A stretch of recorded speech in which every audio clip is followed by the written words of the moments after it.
അക്കരയ്ക്ക് യാത്ര ചെയ്യും സിയോൻ സഞ്ചാരി, ഓളങ്ങൾ കണ്ടു നീ ഭയപ്പെടേണ്ട.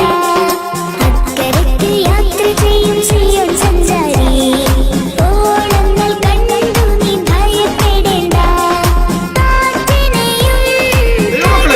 ഇന്ന് ദൈവമക്കളോട് എനിക്ക് പറയാനുള്ളത്, ദൈവമക്കൾക്ക് വേണ്ടി ദൈവം കൃപകളും കൃപാവരങ്ങളും നൽകുന്ന ദൈവമാണ്. ചില കൃപാവരങ്ങൾക്ക് വേണ്ടി പ്രാർത്ഥിച്ച് ചില കൃപാവരങ്ങൾ ഏറ്റെടുക്കാൻ എത്ര പേർക്ക് താല്പര്യമുണ്ട്? ദൈവം നമുക്ക് കൃപയും കൃപാവരമൊക്കെ തരും. അപ്പോസ്തലൻ പറയുന്ന ഒരു കാര്യമുണ്ട്, പ്രവചനവരം വാഞ്ചിപ്പിൻ എന്ന് പറയുന്നു. പ്രവചനവരത്തിന് വേണ്ടി നമുക്ക് വലിയൊരു ആഗ്രഹം തോന്നി പ്രാർത്ഥിക്കണം. ദൈവം നമ്മളെ പ്രവാചകന്മാരാക്കി മാറ്റുക തന്നെ ചെയ്യും. അത് ദൈവത്തിന്റെ ഒരു പ്രവൃത്തിയാണ്. അപ്പൊ നമുക്കുള്ള കൺഫ്യൂഷൻ എന്താണെന്ന് വെച്ച് കഴിഞ്ഞാൽ, ഈ വരങ്ങളുടെ ഒക്കെ ഒരു പ്രത്യേകത, ഒരു വരം സ്ഥിരമായിട്ട് നിൽക്കുന്നതൊന്നുമല്ല. എന്ന് പറഞ്ഞാൽ, ഞാനിപ്പോൾ പ്രവചനം പറഞ്ഞു എന്ന് വിചാരിക്കും, ഒരാളുടെ തലയിൽ കൈവച്ച് പ്രവചനം പറഞ്ഞു എന്ന് വിചാരിക്കും. എന്ന് കരുതി അടുത്ത ആളൊന്ന് പ്രാർത്ഥിച്ചിട്ട് ഇപ്പൊ പ്രവചനം പറയണമെന്ന് പറഞ്ഞു കഴിഞ്ഞാൽ പ്രവചനം വന്നോളണം നിർബന്ധമൊന്നുമില്ല. ദൈവം വെളിപ്പെടുത്തിയെങ്കിൽ മാത്രമേ പ്രവചനം വരുള്ളൂ.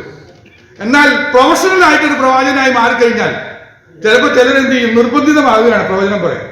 അങ്ങനെ വരുമ്പോഴാണ് പ്രവചനമൊക്കെ ചിലപ്പോൾ നമുക്ക് കൺഫ്യൂഷൻ ഉണ്ടാക്കുന്നത്.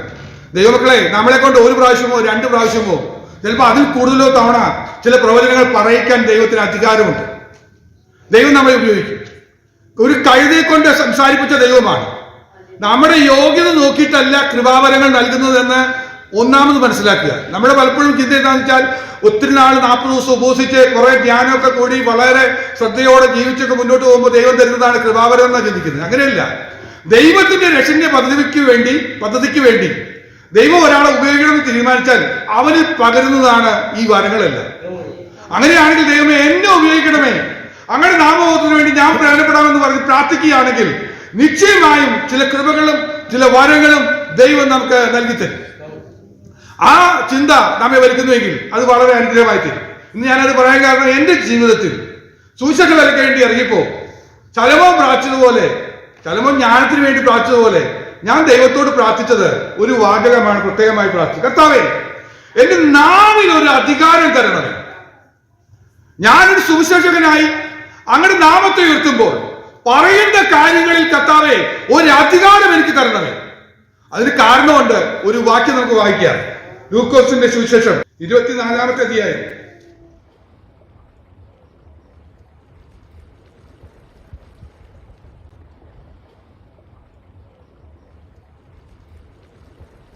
അവിടെ പറയുന്നത് ഇങ്ങനെയാണ്. നമ്മുടെ യേശുവിനെ കുറിച്ച് പറയുന്ന ഒരു വാചകം ഇതാണ്: വാക്കിലും പ്രവൃത്തിയിലും ശക്തിയുള്ള പ്രവാചകൻ.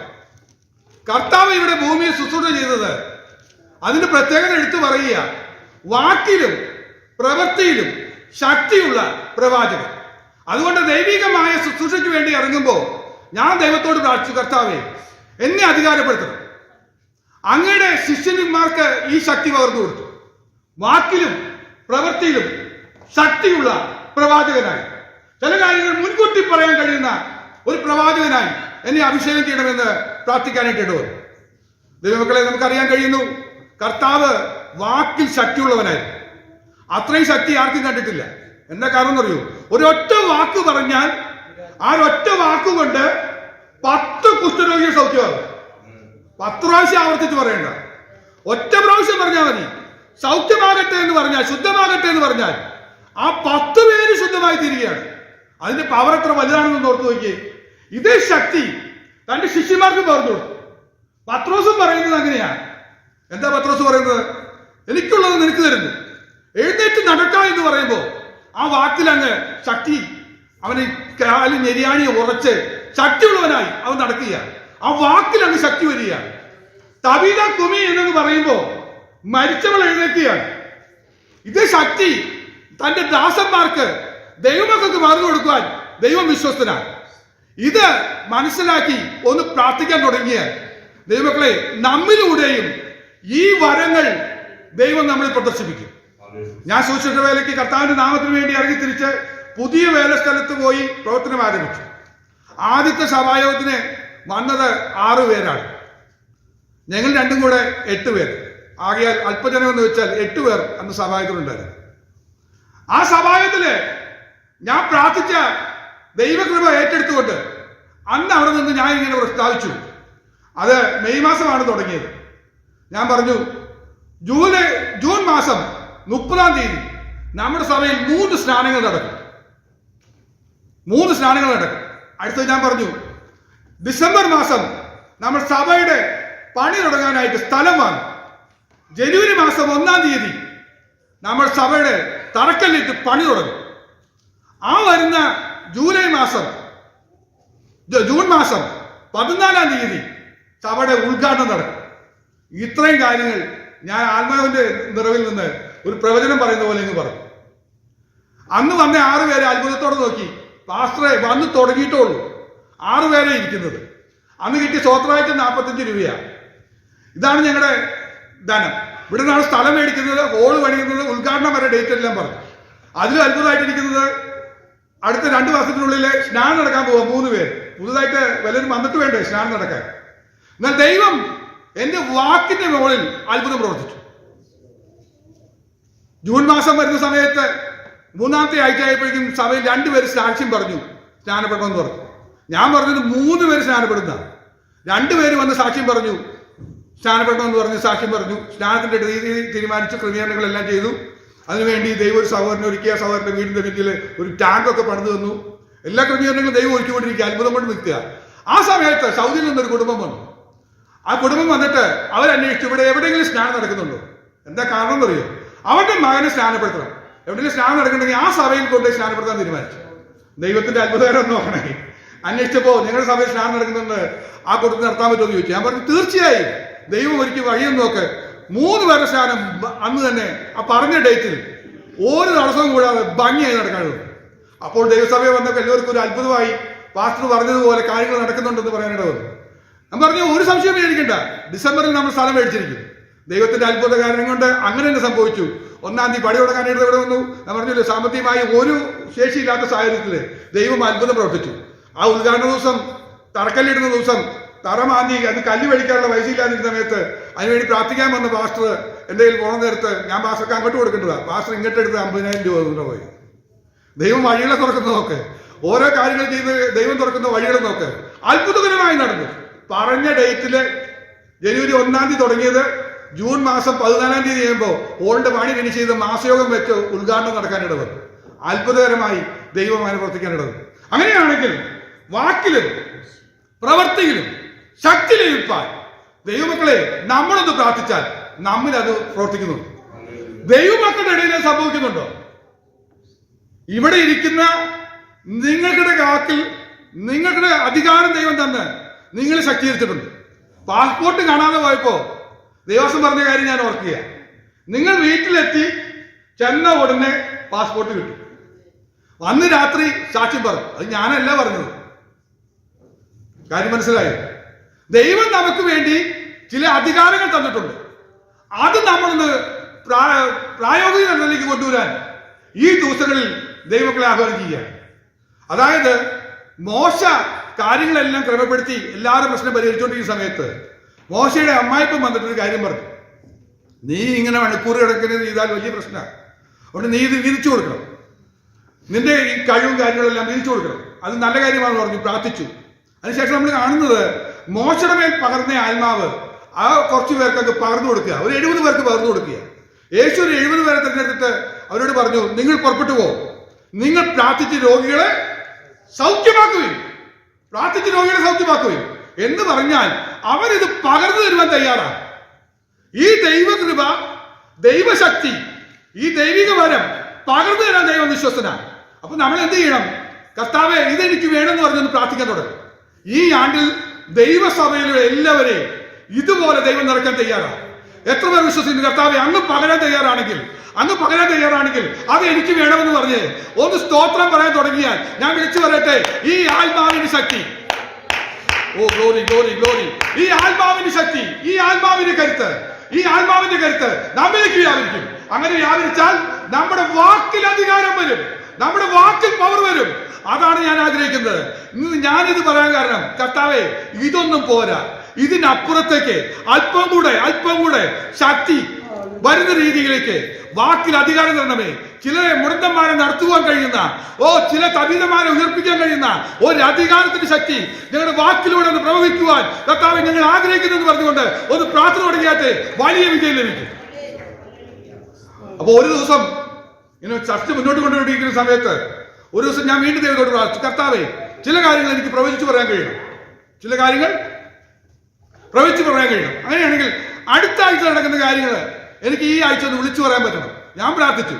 അന്ന് ശുശ്രൂഷിച്ചുകൊണ്ടിരിക്കുന്ന സമയത്ത് ഞാൻ പറഞ്ഞു, ഈ തിങ്കളാഴ്ച മുതൽ ലഭിക്കുന്ന പത്രത്തിൽ നിങ്ങൾ വായിക്കാൻ പോകുന്ന വാർത്ത ഇതായിരിക്കും, തീപിടുത്തത്തെ കുറിച്ചുള്ള വാർത്തകളായിരിക്കുന്നു. അടുത്തൊരു 4-5 ദിവസം കേരളത്തിലെ വിവിധ സ്ഥലങ്ങളിൽ നടക്കുന്ന തീപിടുത്തത്തെ കുറിച്ചുള്ള വാർത്തകളായിരിക്കും വരാൻ പോകുന്നു പറഞ്ഞു. തിങ്കളാഴ്ച വന്ന പത്രത്തിൽ കണ്ടു തിരുവനന്തപുരത്ത് തീപിടുത്തം, കൊച്ചിയിൽ തീപിടുത്തം, മിഠായി തെരുവിൽ കോഴിക്കോട് തീപിടുത്തം. ഓരോ ദിവസം വാർത്ത വന്നു തുടങ്ങി. ദൈവജനം മനസ്സിലാക്കി അത് അത്ഭുതകരമാണല്ലോ. അപ്പൊ ഞാൻ കർത്താവിനോട് പറഞ്ഞു, എന്നാൽ അടുത്ത ആഴ്ചത്തെ കാര്യം കൂടെ ഒന്ന് പറയട്ടെ, അടുത്ത ആഴ്ചത്തെ കാര്യം കൂടെ പറയട്ടെ. ദൈവാത്മാവ് പറഞ്ഞ് ഞാൻ വീണ്ടും പ്രാർത്ഥിച്ചു. ഞാൻ അന്ന് വിളിച്ചു പറഞ്ഞു, ഈ അടുത്ത ആഴ്ച വരാൻ പോകുന്നത് തീപിടുത്തം കഴിഞ്ഞ് അടുത്ത് വരാൻ പോകുന്നത് മഴയാണ്, മഴയുടെ ദുരിതങ്ങളെ കുറിച്ചുള്ള വാർത്തകൾ വരാൻ പോകുന്നത്. അതുപോലെ തന്നെ അതെല്ലാം പത്രത്തിൽ വരാനിടവരും. എനിക്ക് വളരെ സന്തോഷം തോന്നി. കർത്താവേ അങ്ങ് അധികാരം തന്നിട്ടുണ്ട്. ചിലത് പ്രവചിച്ചു പറയാൻ പറഞ്ഞാൽ നമ്മളൊന്ന് ഏറ്റെടുക്കാൻ തയ്യാറായാൽ അതിനെക്കുറിച്ച് ഞാൻ പറഞ്ഞ എങ്ങനെയാണ് കൃപ കിട്ടുന്നതിനെ കുറിച്ച് ഞാൻ പറയാൻ പോവുകയാണ്. അപ്പൊ അതിനെക്കുറിച്ച് നമ്മൾ താല്പര്യം വെച്ചാൽ നമുക്കിതുപോലെ പറയാൻ കഴിയും. അങ്ങനെ ഒരു ദിവസം ഞാൻ സംസാരിച്ചുകൊണ്ടിരിക്കുമ്പോൾ ശമരിയുടെ പടിവാതിക്കല് ഗോതമ്പും യവൊക്കെ വിൽക്കുന്നതിനെ കുറിച്ച് പ്രവാചകൻ പറയുന്നുണ്ട്. നാളെ ഈ സമയത്ത് ഗോതമ്പിന്റെ വില യവത്തിന്റെ വിലയൊക്കെ പറയുക. അപ്പൊ ഞാൻ പറഞ്ഞു, ലോകത്ത് സാധനങ്ങളുടെ വില നിയന്ത്രിക്കുന്നത് ആരാന്ന് ആർക്കും അറിഞ്ഞൂടാ. വിലക്കയറ്റം എങ്ങനെയുണ്ടാണ്, വിലക്കുറവ് എങ്ങനെയുണ്ടാണെന്നൊക്കെ ചോദിച്ചു കഴിഞ്ഞാൽ ആരാണ് ഇങ്ങനെ കരികരിച്ച് കൊണ്ടുപോയി ചോദിച്ചാൽ അറിഞ്ഞൂടാ. പണ്ട് 10 പൈസയ്ക്ക് എന്തെങ്കിലുമൊക്കെ കിട്ടിയായിരുന്നു ഇന്ത്യയിൽ. ഇന്ന് 10 പൈസ ഇല്ല. എന്താ സംഭവിച്ചത് പോലും അറിഞ്ഞൂടാ. എന്തെങ്കിലും കാരണം ആരാണ് ഇങ്ങനെ കയറ്റി കൊണ്ടുപോയതെന്ന് ചോദിച്ചു കഴിഞ്ഞാൽ ആർക്കും അറിഞ്ഞൂടാ. അപ്പൊ ഞാൻ വിളിച്ചു പറഞ്ഞു, വില നിശ്ചയിക്കാൻ ഒരു പ്രവാചകന് അധികാരമുണ്ട്. നാളത്തെ വില നിശ്ചയിക്കാൻ പ്രവാചകന് അധികാരമുണ്ടെന്ന് പറഞ്ഞു. എല്ലാവരും അന്തം വിട്ട് നിൽക്കുന്ന നേരത്ത് എനിക്ക് ദൈവാത്മ പ്രേരണയോട് ഞാൻ പറഞ്ഞു, നാളെ വൈകിട്ട് നമ്മുടെ ഈ പട്ടണത്തിൽ, നമ്മുടെ ഈ ഗ്രാമത്തിൽ പച്ചക്കറി 5 രൂപയ്ക്ക് വിൽക്കും, മീൻ 5 രൂപയ്ക്ക് വിൽക്കും. വിശ്വസിക്കുന്ന ദൈവമക്കളെ ദൈവത്തെ സ്തുതിച്ചാട്ടെ. കാരണം വില ഞാൻ നിശ്ചയിക്കാൻ പോവുകയാണ്. ഞാൻ നിശ്ചയിക്കുന്ന വില 5 രൂപയാണെന്ന് പറഞ്ഞു. അന്ന് 15 രൂപ പച്ചപ്പയറിന് വിലയുണ്ട്. പച്ചക്കറിക്കൊക്കെ ഒരു 15-20 രൂപ വിലയുള്ള സമയമാണ്. മീനൊക്കെ അതിനേക്കാളും വിലയുള്ള സമയമാണ്. ആ സമയത്ത് ഞാൻ വിളിച്ചു പറഞ്ഞത്, ഞാൻ വില നിശ്ചയിച്ചിരിക്കുന്നു 5 രൂപ, അതാണ് ഞാൻ ഇട്ടിരിക്കുന്ന വില എന്ന് പറഞ്ഞു, വിൽക്കുന്നു പറഞ്ഞു. തിങ്കളാഴ്ച വൈകിട്ട് ഞാൻ യാത്ര ചെയ്ത് ബൈക്ക് ഓടിച്ചു വരുന്ന സമയത്ത് ജംഗ്ഷനിൽ ഭയങ്കര ഒച്ച കിട്ടും. എന്താണെന്ന് ശ്രദ്ധിച്ചപ്പോ കിലോ 5. എനിക്ക് അത്ഭുതം തോന്നി, എന്താ സംഭവിക്കുന്നത്. നോക്കിയപ്പോ എന്താ, പച്ചക്കറി ഒരു സൈഡിൽ വിൽക്കുന്നു കിലോ 5, പയറ്, തക്കാളി, വെണ്ടക്കായ ഒക്കെ വിൽക്കുന്നുണ്ട് കിലോ 5. എനിക്ക് അത്ഭുതം കൊണ്ട് സഹിക്കാൻ വയ്യ. ഞാൻ പറഞ്ഞ വിലയ്ക്ക് 5 രൂപയ്ക്ക് ഈ സംഭവം നടക്കുന്നത് എങ്ങനെയാ, എനിക്ക് അത്ഭുതം കൊണ്ട് സഹിക്കാൻ വയ്യ. തൊട്ടപ്പുറത്ത് നോക്കിയപ്പോ അപ്പുറത്ത് വേറൊരു ചെറിയ പിക്കപ്പിൽ വാങ്ങി നിർത്തി മത്തി വിട്ടുകൊണ്ടിരിക്കുക. 5 രൂപ എന്ന് പറഞ്ഞിട്ട് കിലോ 5 രൂപ എന്ന് പറഞ്ഞ് കോരിയിട്ട് കൊടുക്കുന്നുണ്ട്. എനിക്ക് അത്ഭുതം സഹിക്കാൻ വയ്യ. ഞാൻ അപ്പൊ തന്നെ ഫോൺ എടുത്ത് സഭയിലെ വിശ്വാസികളെ വിളിച്ചു പറഞ്ഞു, ഇപ്പൊ തന്നെ വരെ ഇന്നലെ പറഞ്ഞ കാര്യം അതേപോലെ നിറവേറിയിരിക്കുന്നു, 5 രൂപയ്ക്ക് കൂടെ വിൽക്കുന്നുണ്ട്. അവരെല്ലാവരും വരാൻ പറഞ്ഞു. അപ്പൊ ഞാൻ ഇവരോട് പോയി ചോദിച്ചു, എന്താ സംഭവം ഉണ്ടായെന്ന് ചോദിച്ചു, എന്താ ഈ വിലക്കുറവ് പെട്ടെന്ന് ഉണ്ടാവാൻ കാരണം എന്ന് ചോദിച്ചു. ഒരു പറഞ്ഞു, തൃശ്ശൂർ ടൗണിലെ പച്ചക്കറി വിൽക്കുന്ന സമയത്ത് മുനിസിപ്പാലിറ്റി ആളുകൾ വന്ന് പ്രശ്നം ഉണ്ടാക്കി. കാരണം എന്ന് വെച്ചാൽ കച്ചവടക്കാർക്ക് നഷ്ടം വരിക, ഇവർ വില കുറച്ച് വിൽക്കും. അങ്ങനെ അവിടുന്ന് എടുത്ത് ഓടിപ്പോന്നതാ. രാത്രി ആകുമ്പോഴേക്കും സെയിൽ ചെയ്യണം. ഞാൻ ചോദിച്ചതിന്റെ വിശദീകരണം എങ്ങനെയാണെന്ന് ചോദിച്ചപ്പോൾ പറഞ്ഞു, ഇവര് വട്ടിപ്പലിശയ്ക്ക് ഈ പച്ചക്കറി മേടിക്കുന്നവരാ. എങ്ങനെയാന്ന് ചോദിച്ചു കഴിഞ്ഞാൽ 10,000 രൂപ ലോണായിട്ട് കൊടുക്കും. രാവിലെ 10,000 രൂപ എന്ന് പറഞ്ഞ് 10,000 കൊടുക്കില്ല, 9,000 കൊടുക്കുള്ളൂ. 1000 രൂപ വരെ പിടിച്ചു വയ്ക്കും. രാത്രി കച്ചവടം കഴിഞ്ഞാൽ ഈ 10,000 കൊടുക്കണം. ഇതാണ് എന്റെ കണ്ടീഷൻ. അങ്ങനെ ഒരു പലിശയ്ക്ക് പൈസ എടുത്ത് പച്ചക്കറി മേടിക്കും. അപ്പം ചോദിച്ചത് എങ്ങനെയാണ് ലാഭം. അപ്പോൾ പറഞ്ഞു, ഈ ഹോൾസെയിലായിട്ട് പച്ചക്കറി മേടിക്കുമ്പോൾ 1 കിലോയ്ക്ക് 2 രൂപയെ വിലയുള്ളൂ. ഈ സാധനമാണ് കടക്കാർ 15 രൂപയ്ക്ക് വിൽക്കുന്നത്. അപ്പൊ ഇവരെന്ത് ചെയ്യും, 10 രൂപയ്ക്ക് വിൽക്കും. അപ്പൊ അവർക്ക് വലിയ ലാഭം കിട്ടും. അപ്പൊ കടക്കാർക്ക് ഇത് വലിയ പ്രശ്നമായി വന്നു. അപ്പൊ അവരെ അതിനുവേണ്ടി നട്ടം കൂട്ടി ക്രമീകരണങ്ങളൊക്കെ ചെയ്ത് അധികാരികളെ കൊണ്ട് ജയിച്ചതാ. അപ്പൊ ഇവർക്ക് നിക്കക്കള്ളി ഇല്ലാതെ സാധനം വന്നതാ. രാത്രിയാകുമ്പോൾ ഇവർക്ക് പൈസ കൊടുത്തേ പറ്റൂ. അപ്പൊ എങ്ങനെ ഇത് വിറ്റ് തീർത്തേ പറ്റൂ. അതുകൊണ്ടാണ് ഇവർ വന്ന് ഈ 8 മണി 8:30 കഴിഞ്ഞ് ഒരു 9 മണി കഴിഞ്ഞ് പിന്നെ ആളുകൾ ഉണ്ടാവില്ല. അപ്പൊ അതിനു മുമ്പ് വിറ്റ് തീർക്കാൻ വേണ്ടിയാണ് ഈ ക്രമീകരണമൊക്കെ ചെയ്തത്. അപ്പൊ മീൻകാരനോട് ചോദിച്ചു, മീൻകാരൻ പറഞ്ഞു, കടൽപ്പുറത്ത് വലിയൊരു ചാകര ഉണ്ടായിട്ടുണ്ട്, കോരി കൊടുത്തതാ, ഇതെങ്ങനെയും വിറ്റ് തീർക്കണം, നാളത്തേക്ക് എടുത്ത് വെച്ച് ഐസിട്ടാൻ പറ്റില്ല, നാളെ ഉണ്ട് ഈ സാധനം, ഒരാഴ്ചയൊക്കെ ചിലപ്പോൾ ചാകര ഉണ്ടാവും, അപ്പൊ ഇത് വിറ്റ് തീർത്തേ പറ്റൂ. ദൈവത്തിന്റെ പ്രവൃത്തി നോക്ക്. ദൈവമക്കളെ, നിങ്ങൾ വിശ്വസിച്ച്, ദൈവവചനം വിശ്വസിച്ച് അതിന്റെ ആധികാരികത സംസാരിപ്പാൻ ദൈവം എന്നെ അധികാരപ്പെടുത്തിയിട്ടുള്ള ഒരു ബോധ്യം വന്നാൽ, ആത്മ നിറവിൽ നമുക്കൊരു ബോധ്യം വന്നാൽ, ധൈര്യത്തോടെ വിളിച്ചു പറ, ദൈവം അവിടെ അത്ഭുതം പ്രവർത്തിക്കുക ചെയ്യും. സഭ മുന്നോട്ട് പോയതിന് കാരണം അതാ. സഭയിലേക്ക് ആളുകൾ വന്നവരെ അവിടെ നിൽക്കാനൊക്കെ കാരണം എന്തറിയോ? അധികാരത്തിന്റെ ശുശ്രൂഷ നാവിൽ ദൈവം തന്നപ്പോ അധികാരത്തോടെ പ്രവചിച്ച് പറയുന്ന കാര്യങ്ങളിൽ അതുപോലെ ദൈവം പ്രവർത്തിക്കാൻ തുടങ്ങി. അപ്പൊ നിങ്ങൾ ചോദിക്കും, നമ്മുടെ ഈ സഭ വന്നിട്ടൊന്നും കണ്ടില്ലല്ലോ. തെളിവ് ഞാൻ ഒന്നോ രണ്ടോ വേണമെങ്കിൽ പറയാം. ദേവദാസന്റെ മകന്റെ വിസയുടെ കാര്യത്തെ കുറിച്ച് പറഞ്ഞപ്പോ ഞാൻ അന്ന് ഇവിടെ പ്രവചനാത്മാവിൽ നിന്ന് വിളിച്ചു പറഞ്ഞ കാര്യം അതേപടി റെക്കോർഡ് ചെയ്ത് ഇതിനകത്ത് കിടക്കുന്നുണ്ട്, യൂട്യൂബിൽ കിടക്കുന്നുണ്ട്. ഞാനത് കേൾക്കാൻ വീണ്ടും ഇടവന്നു. അതേപോലെ സംഭവിച്ചത്. ഒന്നും ചെയ്യേണ്ട കാര്യമില്ല. അവർ പോയി പേപ്പർ കൊടുത്തു, ദൈവമാണ് അവിടെ പ്രവർത്തിക്കുന്നത്, ഈ കാര്യത്തിൽ ഒന്നും ചെയ്യേണ്ട, അത്ഭുതം ദൈവം പ്രവർത്തിക്കും. പിന്നീട് വന്ന സാക്ഷി അതാണ്. ദേവദാസിയുടെ മകന്റെ വിഷയത്തെക്കുറിച്ച്, വിവാഹ സംബന്ധമായ വിഷയത്തെക്കുറിച്ച് എന്നോട് പ്രാർത്ഥിക്കാൻ പറഞ്ഞു. ഞാൻ പറഞ്ഞു, ഇപ്പൊ വന്നിരിക്കുന്ന ആലോചനയെല്ലാം നടക്കാൻ പോകുന്നു. ഞാൻ പറഞ്ഞു, യാക്കോബിന്റെ ജീവിതത്തിൽ വന്ന പോലത്തെ ഒരു കാര്യമാണ് കിടക്കുന്നത്. ആദ്യം വന്ന കേസെല്ലാം നടക്കാൻ പോകുന്നത്, അടുത്ത് വരുന്നതാണ് നടക്കുന്നത്. അത് ആദ്യം വന്നതിനേക്കാൾ നല്ലതാണെന്ന് തോന്നുവാനിട വരും. ഇതെല്ലാം ഞാൻ പ്രവചനാത്മാവിൽ പറഞ്ഞു. അന്ന് പ്രാർത്ഥിച്ചു പറഞ്ഞതുപോലെ തന്നെയാണ് സംഭവിച്ചത്. ദൈവമക്കളെ, നമ്മൾ ചില കാര്യങ്ങളിൽ ആധികാരികതയോടെ പറയാൻ പോയാൽ അവിടെ ദൈവം പ്രവർത്തിക്കുക തന്നെ ചെയ്യും. ഇത് ദൈവത്തിന്റെ വാക്കാണ്, ദൈവത്തിന്റെ കൃപയാണ്. അപ്പൊ നമ്മൾ ചോദിക്കും, ഇതെങ്ങനെയാണ് നടക്കുന്നത്? ലൂക്കോസ് സുവിശേഷം 1:20 പറയുന്നു. ലൂക്കോസ് സുവിശേഷം 1:20 പറയുന്നത് ഇങ്ങനെയാണ്: തക്ക സമയത്ത് നിവൃത്തി വരാനുള്ള എന്റെ ഈ വാക്ക് വിശ്വസിക്കായതുകൊണ്ട് അത് സംഭവിക്കും വരെ നീ സംസാരിക്കാൻ കഴിയാതെ മൗനമായിരിക്കും എന്ന് ഉത്തരം പറഞ്ഞു. നമ്മൾ പറയുന്ന കാര്യങ്ങൾക്ക് തക്ക സമയത്ത് നിവൃത്തിയുണ്ട്. ദൈവം ഏറ്റെടുത്തു തുടങ്ങിയ ഒരു ദൂത് പറയുമ്പോ അതിന്റെ പ്രത്യേകത ഇതാണ്, അത് തക്ക സമയത്ത് നിവൃത്തി വരാനുള്ളതാ ദൂതാണ് പറയുന്നത്. ഈ ദൂത് ദൈവം നമുക്ക് തരുന്ന ദാനമാണ്. ഇത് നമുക്കൊന്ന് ഏറ്റെടുക്കണം. ദൈവമക്കളെ, ദൈവസഭയിലെ എല്ലാവർക്കും സഹോദരന്മാര് ഒരുപോലെ നമ്മൾ ഈ അധികാരം പ്രാപിക്കാൻ പോകുക. എങ്കിൽ മാത്രമേ നമുക്ക് ഇനി മുന്നോട്ട് പോകാൻ പറ്റുള്ളൂ. നമ്മുടെ വീട്ടിലൊരു പ്രശ്നം വരുമ്പോ, ഒരു രോഗം വരുമ്പോ അതിന് നോക്കി പറയണം. പ്രവചനാത്മാവ് വിളിച്ചു പറയാനുള്ള ഒരു അധികാരം വന്നിട്ട് നമ്മൾ പറയണം, യേശുവിന്റെ നാമത്തിൽ ഞാൻ വിളിച്ചു പറയുന്നു, ഇത് വിട്ടുപോയി, ഇതിനു വേണ്ടി ഒരു ചികിത്സയും ആവശ്യമില്ല, ഇതിനു വേണ്ടി ഒരു വൈദ്യന്റെ ഒരു ഇടപെടലും ആവശ്യമില്ല. ദൈവം എന്നെ തൊട്ടു, എന്നെ സൗഖ്യമാക്കി, മകളെ നിന്നെ തൊട്ടു സൗഖ്യമാക്കിയിരിക്കുന്നു വിശ്വാസത്തോടെ ഒന്ന് പറ. അവിടെ നടക്കുന്ന അത്ഭുതം കാണാൻ പോകുക. അത് ദൈവമക്കൾക്കുള്ള അവകാശമായി നടക്കാൻ പോകുക. ഒരു ശതാധിപം എന്ന് പറയുന്നത്, യേശുവേ നീ ഒരു വാക്ക് കേൾപ്പിച്ചാൽ എന്റെ ബാലിക്കാരന് സൗഖ്യം വരും. ലൂക്കോസ് 7:7. നീ ഒരു വാക്ക് കേൾപ്പിച്ചാൽ. കാരണം മനസ്സിലായോ? കൽപ്പിക്കുന്നത് ആരാ? കർത്താവാ. അത് നമ്മിലേക്ക് ഒരു പ്രകാശനം കിട്ടിയാൽ നമുക്ക് വേണ്ടി അവൻ ഉത്തരവിറക്കും. നമ്മൾ പറഞ്ഞ വാക്കിന് ഉത്തരവിറക്കും. ഒന്നുകൂടെ വ്യക്തമാക്കാൻ എനിക്ക് ആഗ്രഹമുണ്ട്. പഴയ നിയമത്തിലെ ഭക്തന്മാരെ എല്ലാം വിളിച്ചിരുന്ന ദാസന്മാരെന്നാണ്. അവര് ദാസന്മാരാണ്. ആ ഒരു ദാസന് ദൈവം കൃപ കൊടുത്തപ്പോൾ, ദാസന്റെ പേര് ഞാൻ പറയാം, യോശുവ. അവൻ മോശയുടെ കൂടെ വെള്ളം ഒഴിച്ചു കൊടുക്കാനൊക്കെ നടന്നല്ലാതെ വേറെ പ്രത്യേക കുലത്തെക്കുറിച്ചോ മഹിമയെക്കുറിച്ചോ ഒന്നും പറയാൻ. നൂന്റെ മകൻ എഫ്രൈം ഗോത്രക്കാരനാണ്. അവനെ കുറിച്ച് വലിയ കാര്യമൊന്നും പറയാനില്ല. വെറും ഒരു ദാസൻ. ആ ദാസന് ദൈവം കൃപ കൊടുത്തപ്പോ, ഞാൻ പറയട്ടെ, ഇന്ന് ലോകത്തിൽ കാണുന്ന എല്ലാവരെക്കാളുമുള്ള അധികാരമുള്ള നബിമാർ പ്രപഞ്ച ശക്തികളെ നിശ്ചലമാക്കാൻ അവന് വാക്കിന് കഴിയും. സൂര്യ നീ ഗിബിയോനിലും, ചന്ദ്ര നീ അസ്കലം താഴ്വരയിൽ നിൽക്കുന്നെന്ന് പറഞ്ഞു കഴിഞ്ഞാൽ അതവിടെ നിന്നാ പറയുന്നത്. അത്ഭുതത്തിന്റെ കാര്യം ഒന്നുകൂടെ പറഞ്ഞാൽ, പ്രപഞ്ച മണ്ഡലത്തിന് അപ്പുറത്തേക്ക് വ്യാപരിക്കുന്ന ശക്തിയായി ഒരു ദാസന് ചെയ്യാൻ കഴിയും. നമ്മളിപ്പോ ദാസന്മാരല്ല, നമ്മളോ പുത്രനാണ്. പുത്രത്വം പ്രാപിച്ചവരാണെങ്കിൽ നമ്മിലുള്ള അധികാരം എത്രയാണെന്ന് നമുക്ക് ചിന്തിച്ചു നോക്ക്. ഞാൻ ചിലത് പറയാം. ഒരു പിശാചി വന്ന കർത്താവിനോട് പറയുന്നത്, നീ ദൈവപുത്രനെങ്കിൽ കല്ല് അപ്പമാക്കുക. അപ്പൊ ഒരു പുത്രനുള്ള അധികാരം എത്രയാണെന്നൊന്നും മനസ്സിലാക്കിയേ.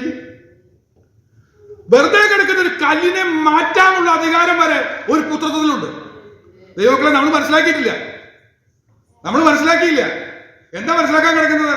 ഒരു പുത്രത്വം നമുക്കുണ്ടെങ്കിൽ, പുത്രത്തിന്റെ ശക്തി നമ്മൾ ഏറ്റെടുക്കുന്നെങ്കിൽ, എന്നെ പുത്രനാക്കി കണ്ടുവെങ്കിൽ, ഞാൻ ദൈവത്തിന്റെ ഒരു മകനാണ്, പുത്രത്വം എനിക്ക് തന്നത്, അതിനെ ദത്തെടുത്ത് അവകാശമാക്കി വെച്ചിരിക്കുന്നു.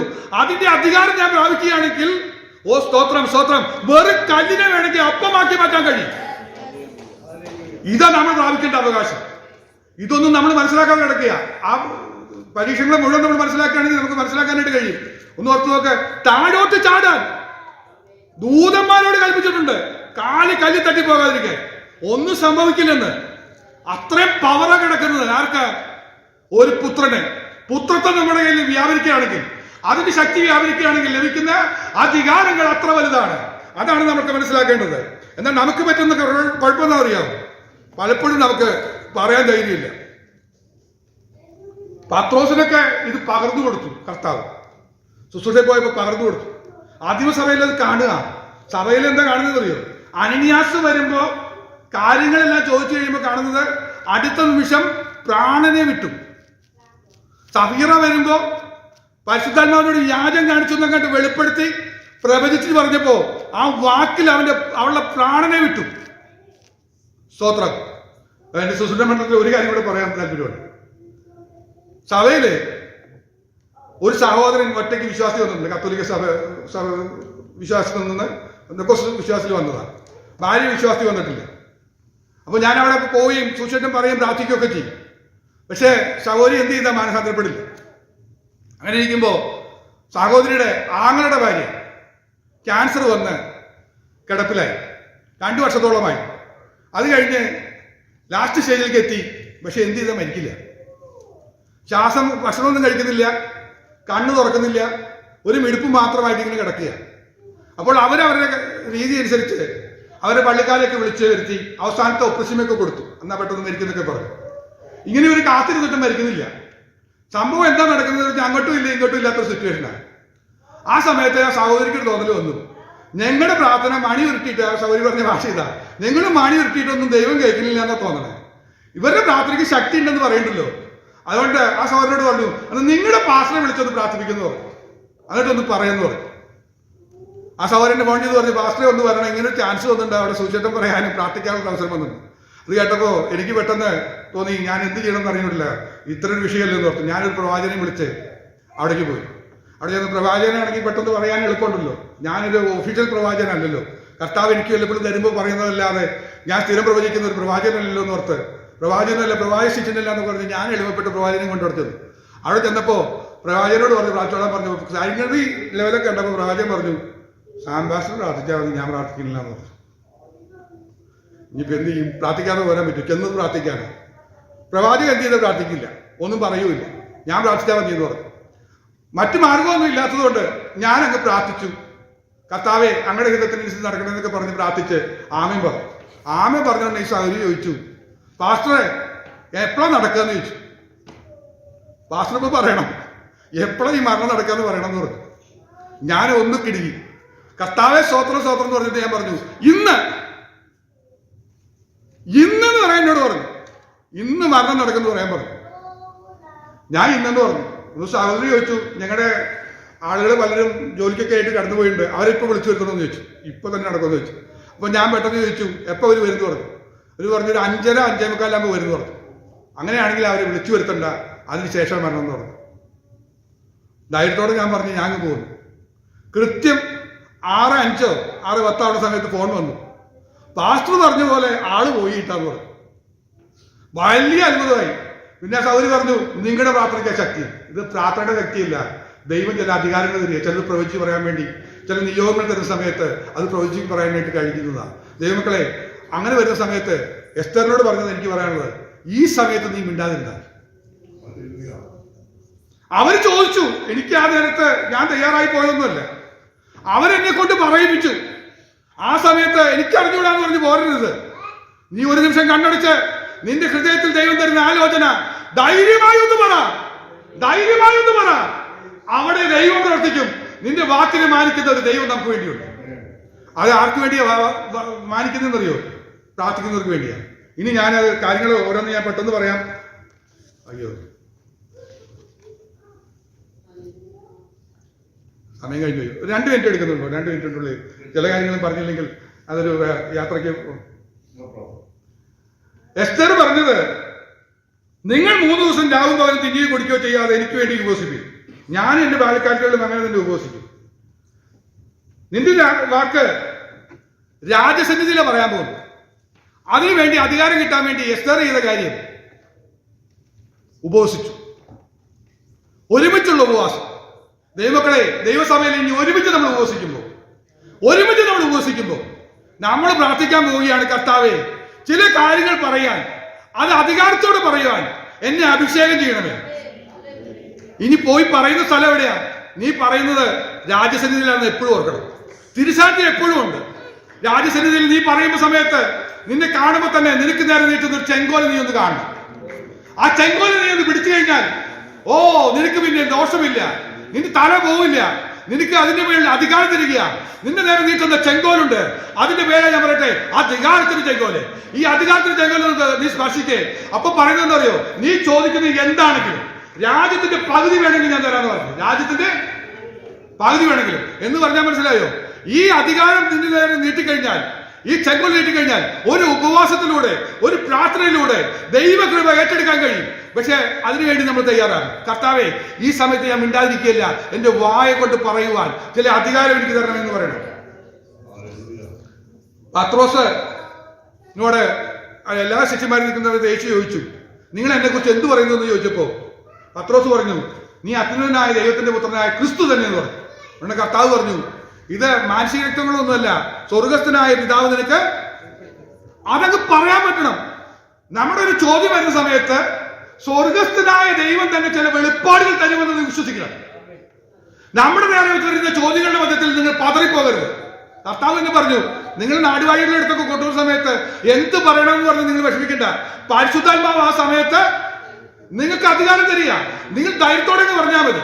അങ്ങനെയാണ് ഈ ചോദ്യം വരുന്ന സമയത്ത് കർത്താവ് വെളിപ്പെടുത്തി തരുന്ന വെളിപ്പാട് കാണുവാൻ നമ്മളൊന്ന് തയ്യാറാകണം. അത് ധൈര്യമായി പറ, അത് വിജയത്തിന്റെയാണ്. അപ്പോസ്തലപ്രവൃത്തി 22:10 പറയുന്നത്, പുരുഷന്മാരെ, ഈ യാത്രയിൽ ചരക്കിനും കപ്പലിനും മാത്രമല്ല നമ്മുടെ പ്രാണങ്ങൾക്കും ഏറിയ കഷ്ടനഷ്ടങ്ങൾ വരും എന്ന് ഞാൻ കാണുന്നു എന്ന് അവരെ പ്രബോധിപ്പിച്ചു. പൗലോസ് പറയുക, പ്രാർത്ഥിച്ചു കഴിഞ്ഞപ്പോൾ ചിലത് കാണിച്ചു കൊടുത്തു. ദൈവമക്കളെ, നമ്മൾ പ്രാർത്ഥിക്കുമ്പോൾ ചില കാഴ്ചകൾ കാണിച്ചു തരും. നടക്കാൻ പോകുന്ന സംഭവങ്ങളെ കുറിച്ചുള്ള കാഴ്ചകൾ കാണിച്ചു തരും. അത് ധൈര്യമായി നമ്മൾ പറയാനായിട്ട് തയ്യാറാകണം. ചിലത് കാണിച്ചു തരാൻ പോവുക. ഈ ദിവസങ്ങളിൽ നമ്മൾ പ്രാർത്ഥിക്കണം.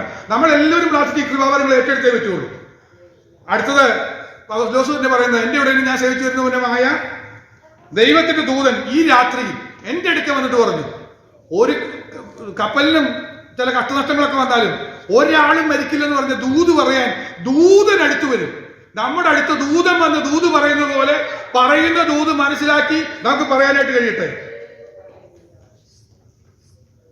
അവിടെ പറയാണ്, നീ ഒരെണ്ണം കൂടെ വായിക്കാം, ഞാൻ നിർത്തുക, 22-25. അതുകൊണ്ട് പുരുഷന്മാരെ, ധൈര്യത്തോടെ ഇരിപ്പിൻ, എന്നോട് അരുളി ചെയ്തതുപോലെ തന്നെ സംഭവിക്കും എന്ന് ഞാൻ ദൈവത്തെ വിശ്വസിക്കുന്നു. എന്നോട് അരുളി ചെയ്തതുപോലെ സംഭവിക്കുമെന്ന് ഞാൻ ദൈവത്തെ, നമ്മുടെ കഴിവുകൊണ്ടല്ല സംഭവിക്കുന്നത്, ദൈവത്തെ ഒന്ന് വിശ്വസിച്ചു പറഞ്ഞാൽ അതുപോലെ സംഭവിക്കുന്നത് ഒന്ന് മനസ്സിലാക്കുക. ഒരു നിമിഷം നമ്മുടെ കണ്ണുകൾ അടച്ചൊന്ന് പ്രാർത്ഥിക്കാമോ?